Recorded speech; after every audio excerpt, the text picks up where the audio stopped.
Good evening, everyone. First of all, I should probably start by introducing myself. I'm Matthew Stace. I'm a philosophy and history major, and I'm Dr. Wagner's assistant at the philosophy department. It is my honor to introduce Dr. Wagner. He is an associate professor and the chair of the philosophy department here at Aquinas College. He did his doctoral work at the Center for Thomistic Studies at the University of St. Thomas, focusing on the thought of St. Thomas Aquinas. Dr. Wagner has published on the thought of St. Thomas Aquinas, particularly articles on Aquinas on creation and nature, on St. Albert the Great and Thomas Aquinas on knowledge of nature, and most recently he is the co-editor of a volume of essays by the late Dominican and Thomist Father William Wallace on the intelligibility of nature. And with that, I'd like to introduce Dr. Wagner.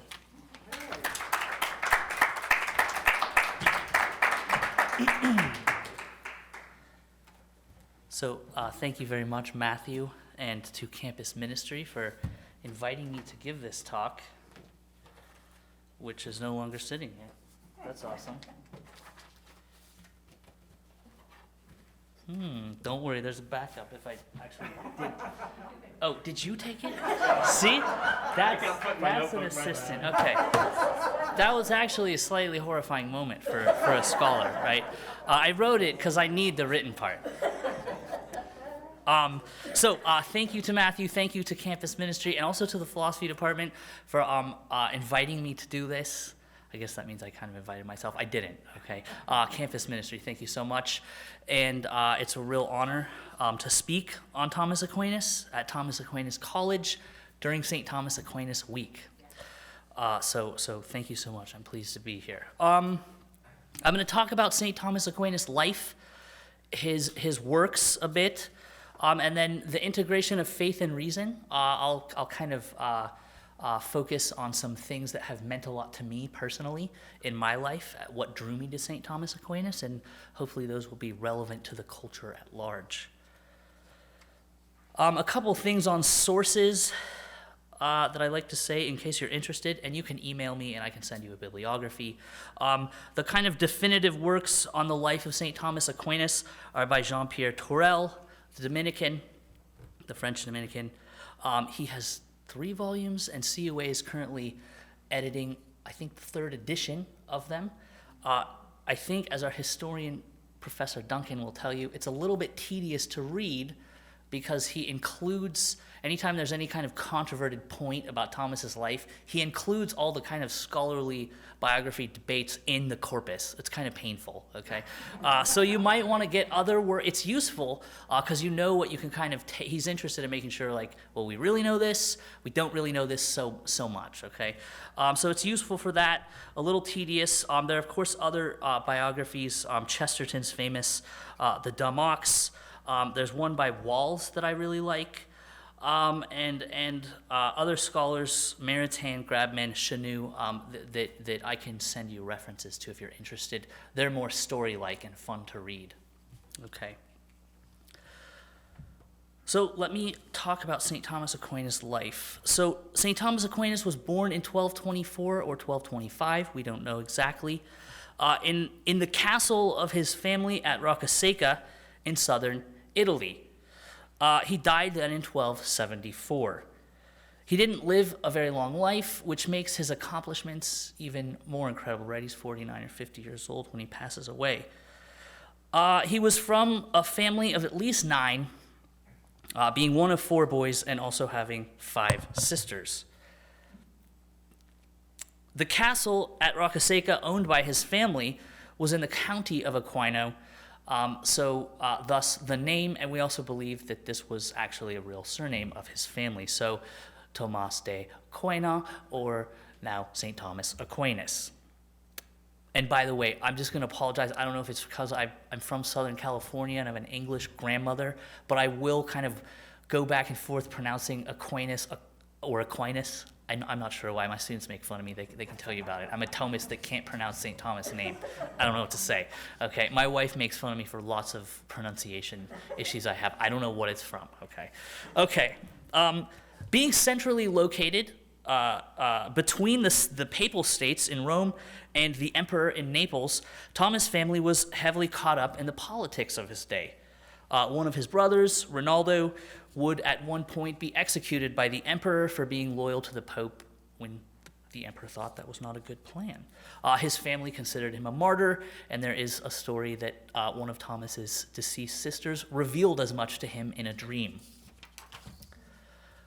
Political tensions and motivations in his own family are also going to negatively affect directly the life of St. Thomas Aquinas, especially when he is called to be a Dominican.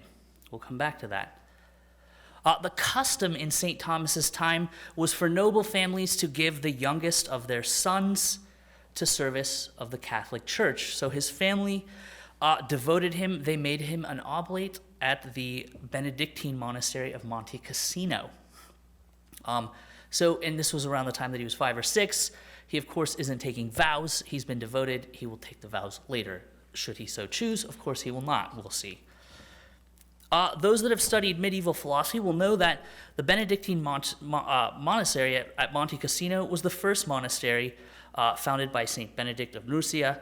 Shortly after Boethius' death in 524, in 529, which was actually kind of it's the common, scholars generally agree, this is kind of the end of antiquity.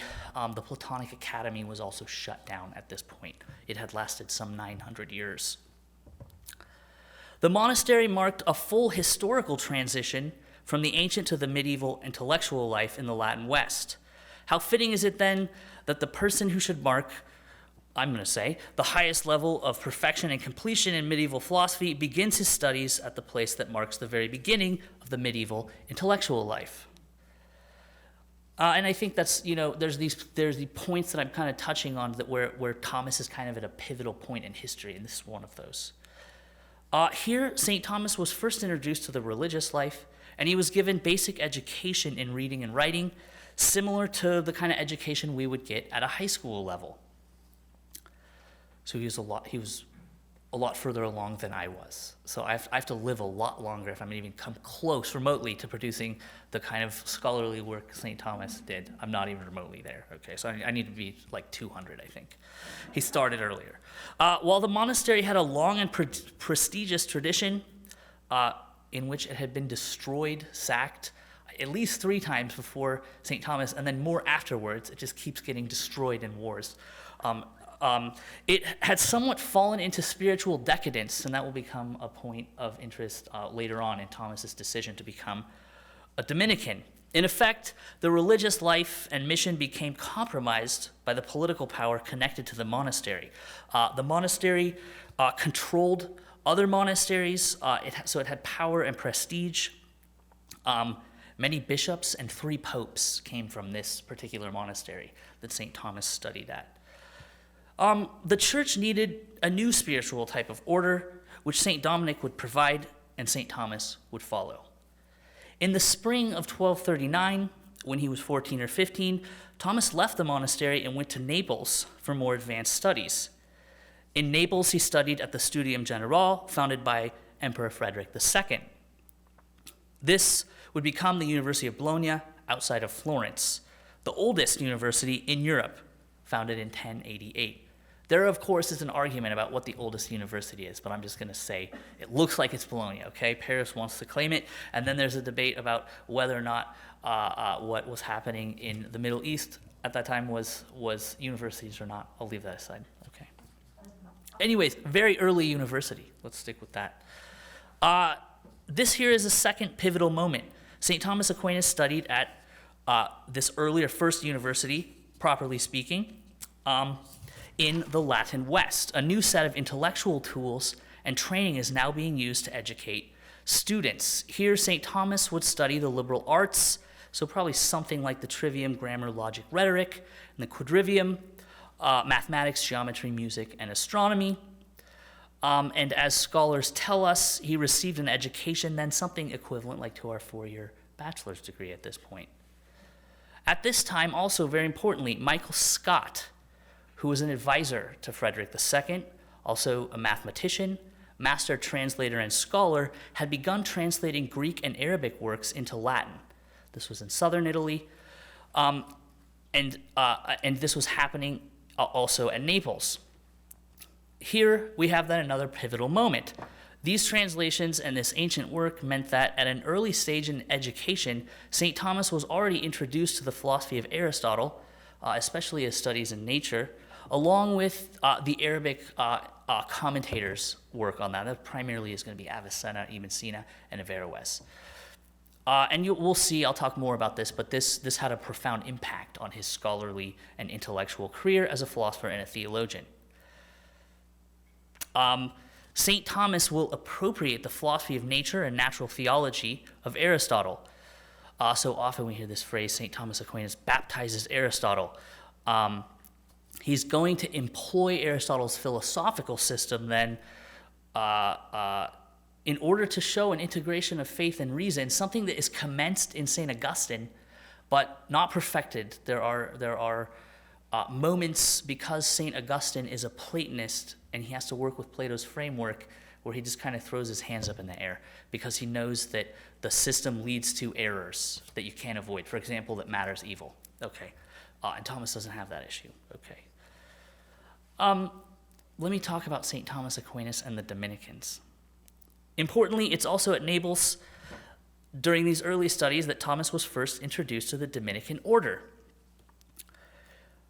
Let's talk about St. Dominic then, who lived from 1170 to 1221. He founded the order in 1215, and it was approved by Pope Innocent III in 1216. If I get any of this wrong, just feel free to jump in and correct me, okay? We're in a room filled with Dominicans, okay? It's a little scary. All right. The order, called the Ordo Praedicatorum, or the Order of Preachers, was devoted to preaching the Word of God with an eye toward the use of natural reason, and it was also mendicant, okay? Which means what? They didn't produce their own material wealth, right? They're beggars. There's a certain kind of poverty. A certain kind of poverty. A begging poverty, yes. Okay, we depend on others to have our basic needs met. But it was astounding because that was forbidden by priests. Yes. And Okay. they had to get a bull from the Pope that said that's okay. Would that we had to do it today? Extremely controversial. Yes, and Thomas would devote a good deal of his time to defending that way of life, okay? And of course, the Franciscans also were mendicants and came around at the same time. His contemporary, it seems friend, Bonaventure, right? Okay. Well, for the sake of their preaching, both of these orders, the Dominicans and the Franciscans, sought the highest level of education for their members. So they would end up dominating the university system for some 300 years. Oxford, Cambridge, Paris, Bologna, right, well into the 1500s, okay, dominated by Dominicans and Franciscans. And of course, they're still here, okay. The sun hasn't set. He discerned thereafter that he wanted to enter the order. He met Jordan of Saxony, Dominic's successor, okay, in 1236, who was in Naples, and we can't prove it, but it seems very likely that he actually heard Jordan of Saxony speak. So he discerned that he wants to join the order. He takes their habit. Again, he's devoted, but he hasn't taken orders yet. In 1244, he's around 19 or 20, and this is the point where the serious political problems kind of come in for St. Thomas. His parents, especially his mother Theodora, really wanted him to remain at the monastery at Monte Cassino to become an abbot, or the formal head of the monastery. This was a position that had political power and prestige again, unlike being a Dominican, right, where you would be a mendicant beggar, and this was highly questionable, okay? So to put it bluntly, it just wasn't cool, okay? This just was not a cool thing to do. Yes, okay. Not much has changed there. Okay. They're well connected politically, and they want Thomas to have this position, of course. So what's my favorite? Well, this is one of my favorite stories. So he's with the Dominicans, but they know the family wants him back, and so there's this cool story where he's kind of running around Italy being moved, and his mother is like right behind him, right? She just can't quite catch him, It's great. So he keeps escaping. And this was a really big deal. There was a report in 1235 of a family actually sacking a monastery because they wanted their son back, right? So this was a big deal. You don't take our son away from us. We want him to do what we want him to do, okay? Okay, well, finally, he did get caught. She sent his brother, Rinaldo, out to get him, okay? And he's a soldier. So they captured him and brought him back to the castle at Roccaseca. Here you get the legend, right, of his brothers and maybe other parts of his family trying to tempt him, right, to break his vow of celibacy by tempting him with a prostitute. And as the story goes, Thomas overcame the temptation. I think one version has him chasing the prostitute with a hot poker from the fire. And they relented, and he slept on a hearth to punish himself, I suppose, or for penance. And as the story goes, he had a vision, and he was told he would not have to deal with this trial, this temptation again, okay? Again. Fact, fiction, not exactly sure, but, you know, it seems like it's a reasonable kind of legend to want to believe, okay? What happened then? Well, St. Thomas used his powers of reason and persuasion, and he convinced his family that actually this is what I'm called to, this is the good, and everyone came around in the end, even to the point where at least one of his sisters actually joined a religious order also. So I think he's a good example in this case of a prudent son and sibling, right? Because he makes sure that he doesn't, burn the bridges when he leaves. Okay, he takes the time to convince them. So he shows us the importance of what we might now call our exercise of rational autonomy. He tells us actually in Summa Theologia, Secunda, question 89, Article 6. That the mature child, by which he means an adult, he's just referring to the person in relation to the parents, has a right to choose his or her own vocation in life, especially if it's a religious vocation. And even if the choice is contrary to the wishes of the parents. So I think that's a cool story about St. Thomas Aquinas. And it's an important message for our own students.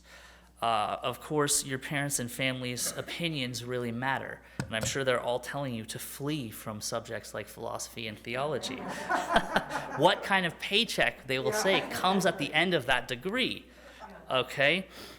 But in the pursuit of perfection, happiness, and service, you have to make that choice. Okay? So make the right choice. Major in philosophy. Double major, philosophy, history. Okay, we'll give a shout out for history. Okay, so some key educational formation once he's safely with the Dominicans. After a brief stint in Rome, and as a newly dedicated Dominican, Thomas then went to study at Paris with the head of the order, John the Teuton. He remained there from 1245 to 1248. At Paris, he would have completed his studies in liberal arts and philosophy, which at this time took 6 to 7 years, and he would have begun his studies in theology. And of great importance here is the fact that he also meets and begins to work with Albertus Magnus, or St. Albert the Great, at this point in his life. During the summer of 1248, St. Thomas walked with his teacher, St. Albert, from Paris to Cologne, where the newly founded Dominican school awaited for them. As far as education is concerned, these years between 23 and 7 are extremely decisive in Thomas' life. Albert would have an immense role to play in his formation as a philosopher and a theologian. Albert was such a fine teacher, writer, and scholar that he was already, this is a funny story, we call him Albertus Magnus now, but he was already being called this in his own life. And there's this great little story we have about this Oxford Platonist who was a big kind of player in the science of optics, actually, Robert Grosseteste, complaining in writing, like whining because Albert was already being called the Great. Like, how dare you? How can you call this guy great? He's still living. You gotta at least wait till he dies. We don't know yet. Okay, but he was so renowned for his learnedness that he was already being called the Great while he was alive. Okay. I'll have more. I'm going to come back to St. Albert. I think actually what I want to do is kind of go through the life of St. Thomas Aquinas and then come back to St. Albert because it's so significant and probably maybe not paid attention to as much in other accounts of St. Thomas Aquinas' life. Okay, so aside from, he probably took his vows to the priesthood at this point. He's already an accomplished student and an assistant to Albert, and his reputation as a master of philosophy and theology is already renowned. There's kind of two stories there that are important. The one is the dumb ox story, right? At this point, the accounts are that he's a large man, he's corpulent, as some biographers would say. He's tall, friendly, quiet. By the way, I have heard conflicting accounts of that, and I got to track them down. I can't defend it in a scholarly way right now. But there are, of course, conflicting depictions of St. Thomas Aquinas, which is interesting. Okay, so he was very quiet. So he got this nickname, the dumb ox. Okay, and St. Albert the Great is reported to have said, "We call him the dumb ox, but he will make resound in his doctrine such a bellowing that it will echo throughout the entire world." So it's a prediction of the greatness that he would have. The other story that I always liked is at the point when he's already well established as a scholar, philosopher, and theologian, there's this account of a student coming to him and effectively launching into a lecture on some topic that Thomas clearly would know much, much more about. And Thomas just sits and listens and nods his head and says, "Yep, that's correct." And then the person, they part company. Thomas never tells him, and later he finds out that this was Thomas Aquinas, and he's just kind of embarrassed, right, about the whole thing. How could I sit and lecture Thomas Aquinas, okay? Because the reputation was already so good. I always liked that story. But that's a great sign of this man's humility, right? Pretty cool.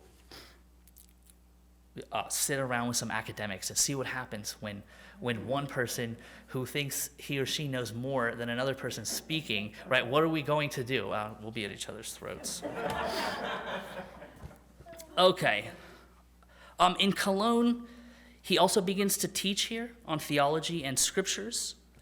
In 1252 and then on through 1259, he returns to the University of Paris where he teaches theology, and he becomes a master of theology here, which is like roughly equivalent to a PhD now.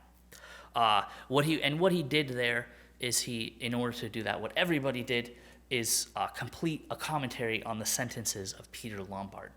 And that's kind of significant because his kind of most famous work, and which has the most lasting impact, I think, the Summa Theologiae, is in a way, the thing with Lombard's approach is it's not really systematic, and so Thomas wanted a systematic theology. I'll come back to the Summa Theologiae in a bit. Okay, in 1256, he was appointed Regent Master in Theology at Paris, so this is a prestigious position on the faculty. He wrote some really important works here. De Principiis Naturae, on the principles of nature, which is written to a fellow brother, Sylvester, who we know nothing about except Thomas wrote him about nature because he probably asked him to. And then De Ente et Essentia, his work on being and essence. These are early works, but they're of profound importance. In 1259, we know he returned to Italy. From 1261 to 5, he wrote one of his most technically masterful philosophical works, the Summa Contra Gentiles. It's less referenced in like popular culture, but oftentimes if you want, a more technical presentation, you might go to that. So if you're interested in, say, the 5 ways, go read them in Book 1 of Summa Contra Gentiles. You will find a good parallel treatment there and some technical precision that's not present in Summa Theologiae. There is technical precision in Summa Theologiae, but it's a little bit different. Okay. Let's see here. Here we already find in these early works Thomas expressing the compatibility and integration of natural reason or philosophy with natural and revealed theology. Indeed, he calls for this approach explicitly in the Summa Contra Gentiles so that Christians can dialogue with both non-Christians and also non-believers, right? It's explicit. That's part of his goal. And he recognizes if we don't agree, say, on accepting the scriptures or revelation, that's not then a point of departure for a dialogue, right, about what we believe, okay? So it's not good enough to just know scripture. We need to ground ourselves also in natural reason, which of course is the handmaid of theology. I accept that too. From 1265 to 72, he taught in Rome, and then he took a second post as regent master at Paris. And that, I think, is, my understanding, is a little bit unheard of. So they really liked his work and what he did. He was kind of a rock star, so they had him back. And he composed at this point his magnum opus, Summa Theologiae, a massive tome consisting of 3 major parts. Let's see. I mean, it's worth, here we go, I brought this. There's 5 volumes in Latin. So this is all the Latin text. Each page, there's 5 of these, and this is not the biggest one. They're each around 700 pages. This is old, I don't want it to fall apart, but there's 2 columns of, like, it looks like 10 font to me, on both sides. And it's a large book, 700 pages. This is probably one of the smaller ones. There's 5 of them. So it's just a massive undertaking. As Steve Baldner, a scholar that I'll mention again, has said, his production during this period defies the imagination. It's said that one account of how he did this is that he had multiple secretaries or scribes that he would dictate to at the same time, so he could be either composing the same work with 3 or 4 people, different parts, or different works. And his memory, right, was perfect, right? He thanks God for this. So he didn't forget. He's mind-blowing in terms of being able to cite and reference. Now, of course, he doesn't always reference because they had kind of different ideas about intellectual property back then, okay? But if it's significant and it's a point where he thinks you should know about this source text, he's going to tell you, right? So he just knows it off the top of his head, whereas I have to go back and find it. Okay, it's really obnoxious, okay? So good for him. So who needs computers, though, when you can do that? That's pretty amazing. Yeah, okay. So he also, of extreme import, at the same point in time, while he's during the period of writing the Summa Theologia, he also writes his commentaries on Aristotle. This is really important to me. I can maybe talk about it more. It kind of motivated me in terms of my own scholarly work. Like, when you study St. Thomas Aquinas, what you realize is that the sources are really important. So when I studied at the Center for Thomistic Studies, we took classes that had to do with the sources in Plato, in Aristotle, in Avicenna, in Averroes, okay?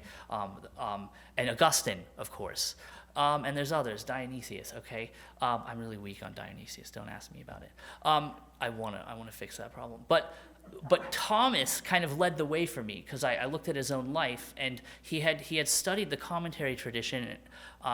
You know that because if you read his commentaries, he's in a dialogue with these other thinkers constantly. So his career path influenced me because what I see him do is he takes this time towards what ended up being towards the end of his career, right? And he devotes it to writing commentaries on Aristotle. That tells you how important he thought the work of this thinker was. And that influenced me, so I ended up writing my dissertation on Aristotle consequently. Which is not to say the other figures are not important, they really are, but I let Thomas kind of guide the way for me, okay? On December 6, 1273, St. Thomas Aquinas had some kind of powerful mystical experience. He stopped his writing productions, and our legend says that he referred to his life's work, we've all heard this, as so much straw, which has often been used by my opponents to say, your own mentor thinks that you shouldn't be a philosopher. So we have to take some time to respond to that, right? That interpretation. I think the best way to think about that particular legend, that his own work was so much straw, that he would say that about what he had accomplished, is to think about it in connection with the non nisi te domine story, which we have on our seal, we know, okay? None except you, Lord. So a lot of us have heard that story. I'll recount it again just in case we haven't. The story is Thomas has done great intellectual work. He has a kind of mystical vision. As I remember it, Christ is crucified, and he says to him, you have done a good work. What would you like? Like, what would your reward be? And this is his response. Non nisi te domine. Nothing except you, Lord. Okay? That's a profound statement of this man's faith. According to St. Thomas, the highest perfection, it's even a supernatural perfection, is communion with God. Thus, when Christ asks him in this vision what he wants, his response, it's a perfect embodiment of what a Christian should say, right? My speculation then, when we think about this in terms of the my work is so much straw story, is that he had a kind of mystical experience, which, to put in his own terms, of the beatific vision. So maybe I'll tell you something about that. As he tells us at Summa Theologia, Prima Secunda, question 3, article 8, in response to the question of whether happiness comes through the vision of the divine essence, the human can obtain imperfect happiness in this life, but perfect happiness only through a vision of the divine essence. This vision, however, has to be mystical. It's beyond rational comprehension, though it's not irrational. That's an important point. As Thomas has already told us earlier in the Prima Pars, that it's impossible for human beings, because our intellects are fitted to know the essences of physical things, to know the essence of God. Okay, so we cannot know what God is properly, and our knowledge of God, of course, is analogical. Okay, and that's precisely why he uses this analogy to sight. Right, he doesn't say, when he talks about the beatific, this apprehension of God, it's not an intellectual grasping. It's like if the intellect is more like an eye. Okay, but he is adamant that it's an act of the intellect, which is interesting. Okay, what's key about the beatific vision is that it's an infinite good. Okay, so if you read the first part of the second part of the Summa Theologia, you'll find Thomas talking about why it must be the case that God is the ultimate end for human beings. And the reason is that, it's kind of a brilliant little argument, it's that because we have reason and we know the good, we're also aware that all of the goods of this world are finite and they will never satisfy us, okay? So we could keep gathering them infinitely. They will still not be satisfying because they're always fleeting and ephemeral, right? This good, the vision of God, is infinite, and it satisfies this infinite desire of the rational will, which is pretty cool. So if you had this even for an instant, right, just even a little tiny glimpse of this, you wouldn't want anything else, is the key. And let me make this more concrete. Imagine what is happiness? Happiness is the expression of the perfection of our capacities as intellectual animals in action. It's activity. So imagine the joy you feel when you're actually living your life the way you want to. Okay, now just make that infinite. And that you're resting in it, effectively. It doesn't go away. Okay, so my speculation, okay, I get to speculate, I guess, a little bit, is that he had a taste of this. And if you had a taste of this, your life work would seem very insignificant. It does not mean it's not important, right? And in fact, I want to say it's extremely important in terms of teaching us, especially about what natural goods we can have and what spiritual goods we can have in this life, you know? Okay? You guys can object to that. I'd love to hear objections to my interpretation there, but that's how I think that goes. Okay, so to continue, in 1274, Thomas was called to the Council of Lyons to help with the church relations between the Greek churches and the Roman Catholic Church, and he somehow got a head injury. The details are very vague and limited. And then he got sick, and then he died March 7th, 1274. And all accounts, we can say, have St. Thomas Aquinas as a humble, holy man, extremely scholarly and insightful, charitable, generous, and even humorous at times. But let me say, this is the point where I want to kind of talk about St. Thomas Aquinas and St. Albert the Great a little bit more. I'm doing good on time here? Yeah? Okay, cool. So Thomas was educated, in the Augustinian tradition, which holds that there is an integration between natural reason and faith. There's an ancient kind of debate between Augustine and Tertullian. Tertullian says, no, the only truths that are truths are the revealed truths. Augustine rejects that claim and says, no, there is truth in philosophy. If you've read the Confessions, you know he credits Plato with helping him to understand the immateriality of God, which is pretty cool, okay? But unlike Augustine, St. Thomas has at his disposal a large portion of the corpus of Aristotle's work, which he's learned how to interpret. And if you've read Aristotle, you know it's very difficult to read and interpret. And he's been taught how to read this by his teacher, St. Albert the Great. At Aquinas College, we already understand somewhat the significance of St. Albert the Great, as we've named our science hall after the man. And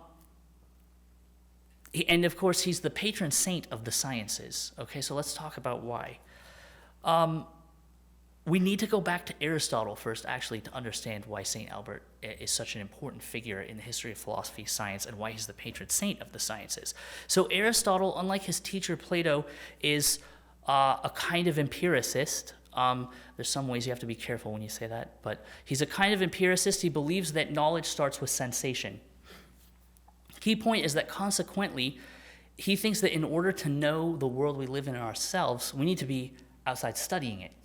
Okay, so he actually has his students studying things in the world, sea anemones, the nautilus, all kinds of birds. He's really interested in marsh-dwelling birds. Of the 40% of Aristotle's corpus that we have, roughly 40% of it is collections of descriptions of animal morphology, behavior, and the attempt to explain it. Okay, so he's out there in the world studying these things because he thinks that we can't come to know without starting with the sense apparatus. And of course, some of us know that's unlike Plato to a large extent, who thought that knowledge starts a priori abstract in reasoning. Okay.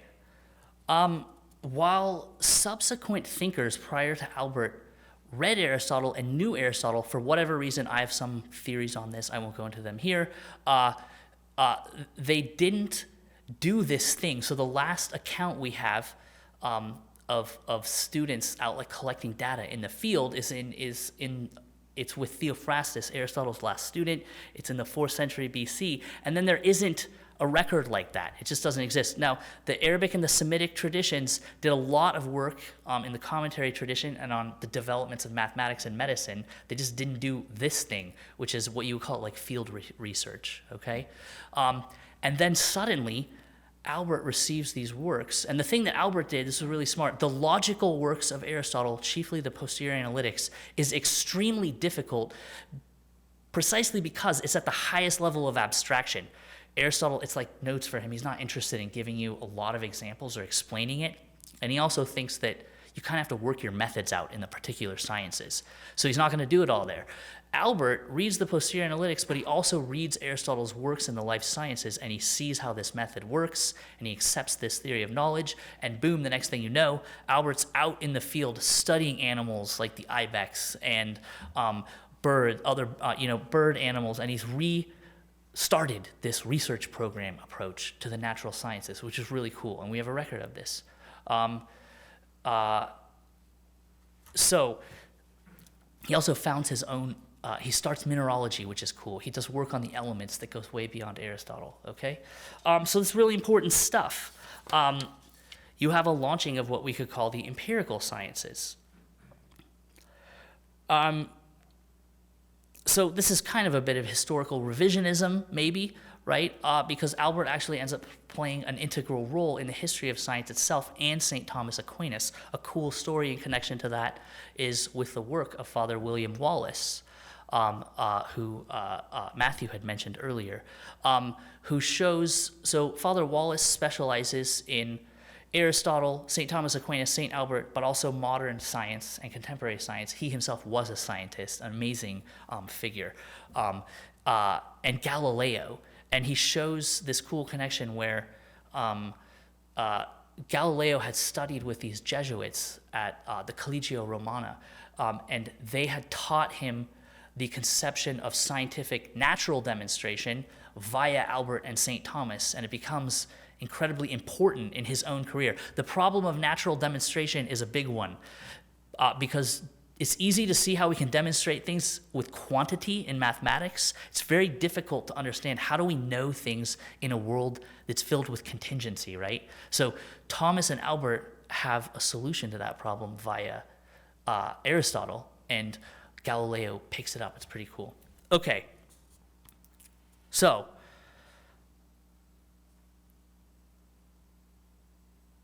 what else? This is also connected, this natural philosophy, to a natural theology that flows from it in Albert, okay? Because, of course, Aristotle had shown that a transcendent God exists through natural reason, and he's a pagan, and he doesn't appeal to any religious principles when he makes that argument. So Thomas inherits this framework and is taught this framework via St. Albert the Great. And I think what one of his crowning moments of the integration of faith and reason comes in the Summa Theologia when he gives his 5 ways. He says, here are the arguments for the existence of God, and he notices that in each case what these arguments really show us is that God exists, this transcendent being, as being or existence without qualification. This being just is without qualification. Okay?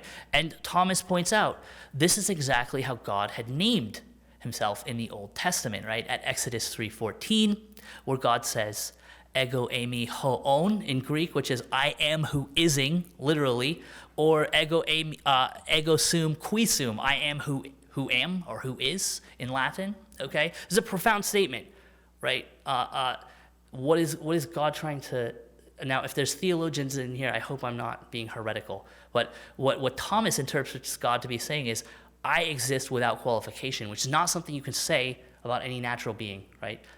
All natural things exist with qualification with reference to their prior causes, okay? So this is kind of a cool moment. Here's this reasoning we have. It's natural reasoning, and it takes us to this point, which is God exists as the cause of nature, and this God must be pure being, esse ipsum, and that's exactly what God said God is. Okay, pretty cool point of integration. Is it a full demonstration, of Christianity being the one true religion? No, it's not. You'd have to do more work there. But it is a cool point of connection between natural reason and religious belief. Okay. In Thomas's, how can I not mention Disputatio? Okay, just really quickly, right? When he writes, right, he adopts the method of the philosopher, which was formalized by Socrates and Plato, really kind of mastered by Boethius in antiquity, and then the scholastics like Thomas used this method of Disputatio, which, what is it all about? It's about trying to discover the truth through dialogue, and of course, in order to do that, you've got to consider, right, major objections to the position you're going to defend, or else you can't convince your audience or yourself. Okay, so he's got a very rigid format in the Summa, right? We're going to present a question: does God exist? Okay, we're going to present objections to our position. Of course, we think God exists. Okay, and then we're going to cite an authority that should make us think twice about denying that God exists, and then we're going to give our response. In this case, it's the 5 ways, and then we'll respond to each of the objections. So it's a great dialectical methodology in the pursuit of truth, and it requires an openness and a courage, which I think is really important, that I think Thomas is committed to. Which I think will make your faith stronger, actually. I think you need it. Okay, that's for another talk, how Christ calls us to be philosophers. The last point, because I know I'm running a little bit over time, the last thing I want to do is just kind of connect Thomas to my own personal life. Why has Thomas mattered to me? Maybe motivate us to read Thomas. So this is really a profound thing. When I was 17, on January 28th, 1998, my mother took her own life. This was a traumatic event for me, obviously, and it had been preceded by other trauma that had to do with our family life. what I think is providential is I didn't understand at the time. I was too busy, I think, trying to forget what had happened, which I chose snowboarding, partying, okay, and other things like that. Not a good recommendation. It doesn't work, okay? But I came to be aware much later that this is the feast day of St. Thomas Aquinas, which is just amazing to me, given my life, because it was much later, okay? I didn't realize this till much later. I think I kind of knew. I think I kind of put effort into not remembering this date on the day, okay? So I was at Mass for the Feast of St. Thomas often, not necessarily drawing this connection. So I drew this connection finally, and it's of profound import. I think we know that as Christians, when harm and evil and badness occur, in God's infinite mercy and love, he always draws something not just good, but even better out, right? So I take this as fitting, actually, that it happened on the same day, because Thomas Aquinas has provided for me a profound catharsis in my own life, a healing, okay? And there's kind of three things I'll mention. There's a lot of them, but the first thing is, when one has a life like this, one will have a crisis of meaning, and I think lots of people could have a similar kind of experience. In our culture, I think there's generally nihilism. If we're not philosophically nihilists, we don't think there's a point and meaning anymore. We even often just live it, right? We're not aware that we're nihilists, but we are. And I think that was kind of part of my life, okay? So what's the point of human life? First thing Thomas did for me that was super helpful is he showed me with his Aristotelian conception of nature that there is a point to human existence, even in naturalistic terms, like before we even get to theology and revelation and all that stuff, right? That nature is richly purposive, that it has a point, that in fact, it cannot be an accident that human beings exist in this world, that we have a point and a purpose, and that it's constituted primarily in the exercise and perfection of the faculties we have. So life is meaningful, okay? And I think if you start with a non-materialist view of nature, you can see that. Of course, materialism is quite popular now. So that's one way. A second way that Thomas has helped me has to do with something I've already mentioned, the fact that he's able to show convincingly that the belief that God exists is rational.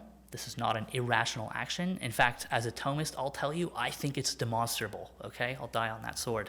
I think it really is demonstrable that God exists. Not only that, though, question 8 of Prima Pars of Summa Theologia, after he shows that God exists as the transcendent cause of all that is, he then shows that God yet exists as the immanent cause of the existence of everything created at all time. And this is a profound way of expressing God's providential action in nature, that he's here, that God is here with us, right? And that had a profound. I remember reading this in a medieval philosophy class and just having my mind blown, right? Because it's not, once you understand this argument that he gives, it's not possible for God not to be here present with us at all times as the cause of our existence. Finally, the sacraments of the Eucharist and reconciliation, penance. Thomas's work on this, which comes, I'll talk about penance and I'll leave the Eucharist because that's something that gets talked about a lot in treatments of St. Thomas Aquinas. Maybe penance and confession get treated less. So let me talk about that really quick and I'll stop. It's in Summa Contra Gentiles, book 4, 70 through 72. He treats the sacrament of contrition there, or not contrition, penance, okay, and confession. They're related. What he does that really helped me is he compares them to he calls it spiritual healing, right? And the Catechism uses this terminology still, which they've taken from St. Thomas Aquinas. So the point, Thomas says, is that while God restores us to a state of grace through baptism, we still have free will. So we can still fall and lose grace. And so he says God has given us this gift, it's like spiritual medicine, that we can be healed and our relationship can be restored with God, that's communion, and the church again. Of course, confession, when penance, now you can do that by making an act of contrition, on your own, right? Okay, or you can go to confession. I won't get into all the details of the differences there, but that can come off, especially confession, like it's this damning, judgmental thing. You have to go confess your sins to somebody. But when I read Thomas, it was extremely helpful to me. It opened up my mind, realized, oh, Christ has given us this gift, this way of being healed. And it's in the scripture, by the way. I'm not going to do that because I'm a cradle Catholic, so I can't tell you book, chapter, and verse. Sorry. Maybe Father Bob can. Okay.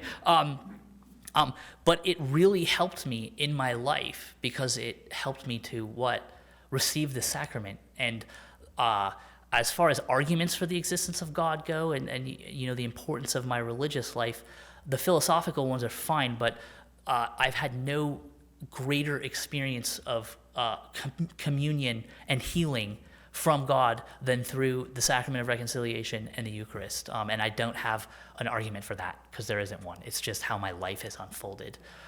Okay, I stopped there because I've already gone over time, which I apologize for. But thank you for hearing me.